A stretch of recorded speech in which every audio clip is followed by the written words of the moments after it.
Reproduire un costume troyen des années 1820 entièrement de ses mains, c'est le pari un peu fou qu'a réussi Elisabeth Gérard. C'est en fait un costume de bourgeoise, il est assez riche en réalité, et sa partie la plus exceptionnelle et celle qu'on voit le plus, c'est sa coiffe qu'on appelle le grand toca.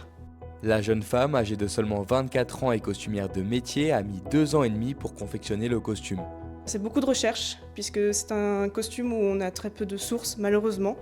Donc les recherches sur les musées, les pièces existantes, etc. Les matières aussi. Et puis ensuite, la réalisation, sachant que c'est un costume donc, qui est plutôt côté 1815-20. Donc pas de machine à coudre. Faut tout faire à la main, voilà. Un costume de ce type se compose en réalité de plusieurs vêtements superposés dans un ordre bien précis. Lin, linon, batiste, tusseau de soie, les matières deviennent de plus en plus nobles à mesure qu'elles deviennent visibles.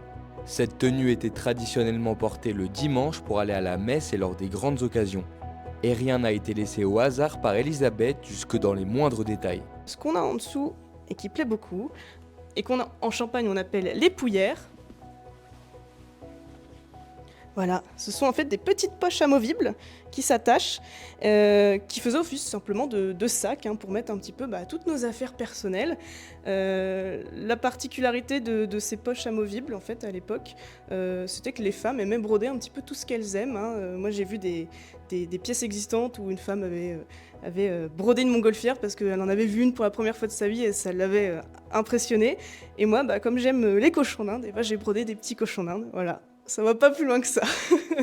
Grâce à sa réalisation, la costumière a pu représenter l'Aube et la Champagne au concours Pays de France. Cette élection met à l'honneur le folklore et les traditions populaires locales.